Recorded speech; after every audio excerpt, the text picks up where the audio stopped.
Salah satu misi Islam yang penting adalah membebaskan manusia dari ras diskriminasi.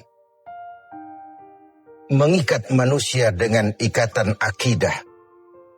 Bahwa dari manapun orang datang, apapun warna kulitnya, dan dari suku apapun ia dilahirkan, kalau akidahnya sama, itulah saudara kita.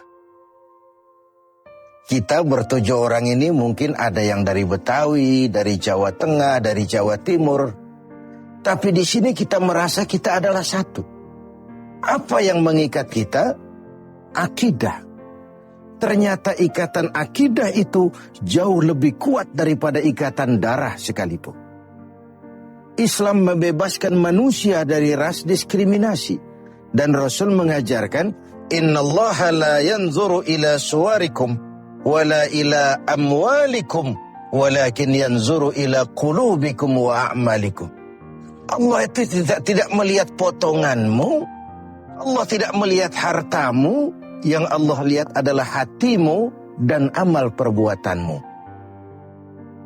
Kemudian satu-satunya yang menyebabkan manusia lebih tinggi dari yang lain adalah ketakwaannya kepada Allah. Sehingga dalam Al-Quran dijelaskan, Inna akramakum indallahi atqakum. Yang paling mulia di antara kamu dalam pandangan Allah adalah yang paling bertakwa kepadanya. Nah, kita tahu binatang saja harganya nggak sama kan. Sapi itu yang paling mahal, yang badannya paling gemuk. Karena harga sapi pada dagingnya. Tapi ada perkutut lebih mahal dari sapi. Padahal perkutut dagingnya sedikit benar. Kenapa bisa terjadi? Karena harga perkutut tidak pada dagingnya, tapi pada suaranya. Lalu di mana harga manusia? Yang paling gemuk boleh saingan sama sapi. Pada suaranya tentu tidak. Allah Maha benar, Inna akramakum indallah atqakum. Yang paling mulia di antara kamu dalam pandangan Allah adalah yang paling bertakwa kepadanya. Nah, tujuan disyariatkannya pelaksanaan ibadah puasa. Tujuan kita semua diperintahkan melaksanakan ibadah puasa pada penghujung ayat 183 Al-Baqarah jelas, la'allakum tattaqun. Agar dengan puasa yang kamu kerjakan itu, kamu menjadi orang yang bertakwa kepada Allah Subhanahu wa ta'ala. Jadi puasa yang benar harus mengantarkan pelaksananya mencapai maqam, mencapai tingkatan yang disebut ketakwaan itu tadi. Nah, ini pantai yang mau kita tuju dalam melaksanakan ibadah puasa. Jadi puasa berhasil apabila ia mengantar pelaksananya menjadi orang yang semakin bertakwa kepada Allah Subhanahu wa ta'ala. Dengan kata lain sebenarnya Ramadan ini 1 bulan untuk menghadapi 11 bulan sesudahnya. 1 bulan untuk menghadapi 11 bulan sesudahnya. Di sanalah cerminan ketakwaan itu nanti akan nampak.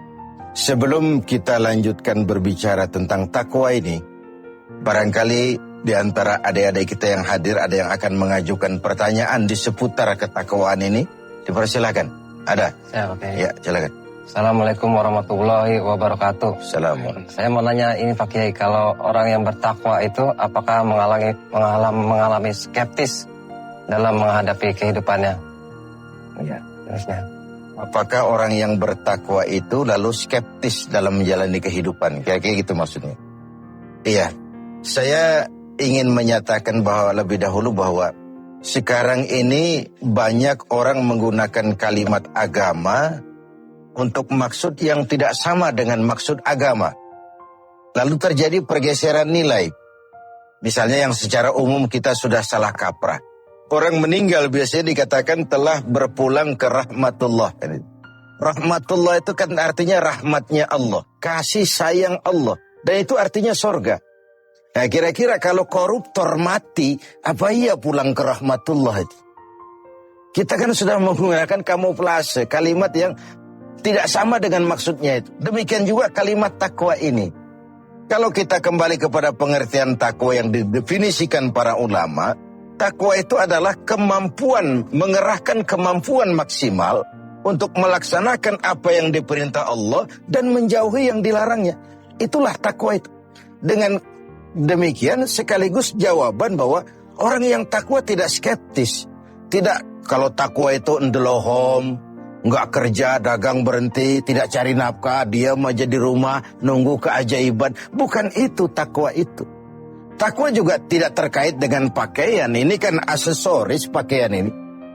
Apalagi sekarang aksesoris, apa kalau saya pakai serban saya lebih takwa dari saudara? Belum tentu. Sekarang ini aksesoris juga sudah kacau.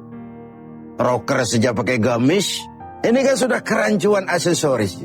Jadi sama sekali itu tidak terkait. Dengan demikian orang yang takwa bukan orang yang skeptis. Dia malah harus orang yang optimis menghadapi kehidupan.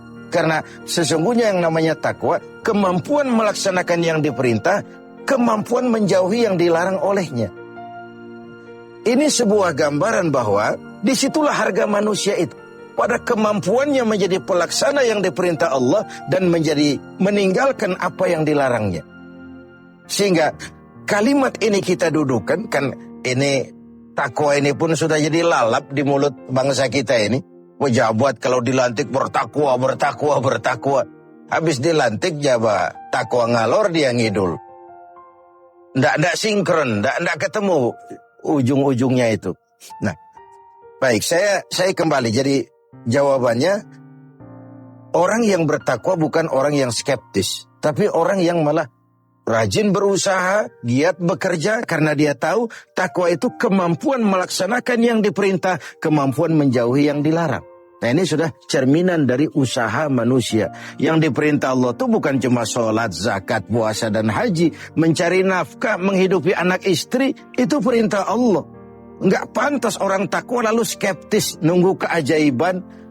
Itu kan ciri zaman susah. Biasanya kalau zaman lagi susah itu dukunnya laris. Dongeng tentang harta karun merebak di mana-mana. Udah susah orang diajak ngelamun aja. Lalu cerita tentang melipat gandakan uang muncul di mana-mana. Nabi palsu, gentayangan, aliran-aliran aneh muncul di mana-mana. Itu biasanya kalau zaman sedang susah, yang kayak begitu tuh jadi fenomena dalam kehidupan. Nah, ketakwaan menjadi benteng bagi kita, mengarungi hidup ini sebagaimana seharusnya. Kita manusia terikat oleh hukum kausal, hukum sebab akibat. Kalau begini, ya begitu. Kalau haus, ya mesti minum. Kalau sakit, ya mesti ke dokter. Itu orang yang takwa. Bukan, sudahlah penyakit datang dari Allah, serahin kepada Allah, nanti sembuh sendiri. Enggak. Bahwa nanti sembuh sendiri Allah menghendaki itu soal lain. Tapi sebagai manusia yang bertakwa, kita tetap harus wajib berusaha. Tidak boleh ndelohom, menggelenggam ayam-ayam menunggu keajaiban. Tidak. Nah, ini pola dasarnya.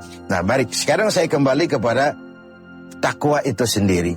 Sudah saya jelaskan bahwa takwa melaksanakan yang diperintah, menjauhi semua yang dilarang.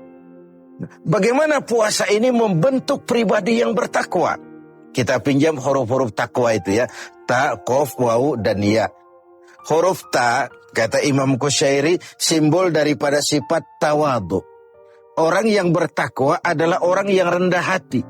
Dia berusaha, ya. Dia bekerja maksimal, memang.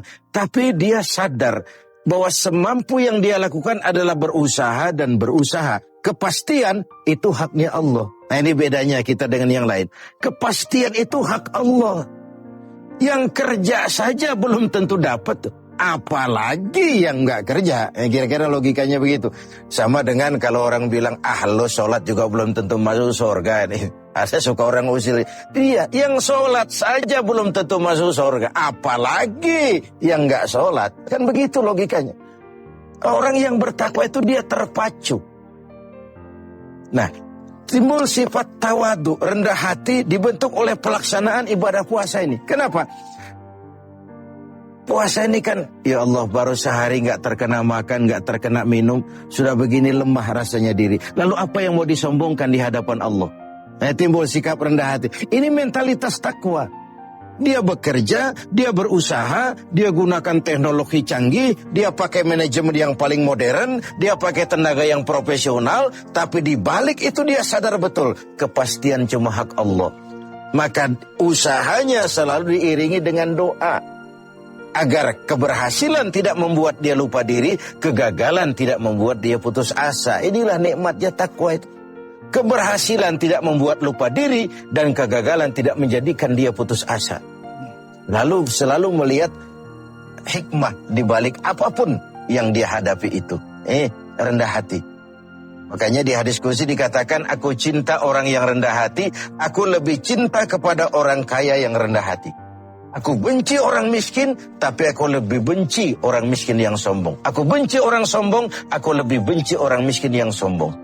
Jadi, kalau ada orang kaya rendah hati, wajar saja.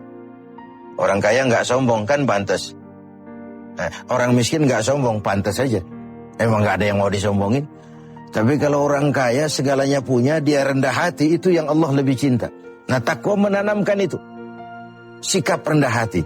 Lalu huruf yang kedua, huruf Qaf, simbol dari sifat qanaah. Ini sifat orang takwa. Merasa cukup dengan apa yang diberikan Allah. Tengoklah, puasa ini kan mendidik. Saat menjelang buka, kayaknya semua isi meja mau kita pindahin ke perut kita. Kalau boleh jangan orang lain, jangan kebagian. Padahal apa sih daya tampung perut kita itu? Seteguk air, sepiring nasi, sepotong kue, kenyang sudah. Ini menyelamatkan manusia dari sifat tamak, rakus, serakah. Kan ini yang menyebabkan terhalangnya pemerataan dalam upaya pembangunan di negara kita ini. Sehingga gunung ditimbun, sumur digali. Yang kaya makin hebat, yang miskin makin terpuruk. Akibat pola keserakahan itu tadi. Nah, dengan demikian, dua dari sifat takwa ini kita bicarakan. Insya Allah yang sisanya kita lanjutkan pada kesempatan.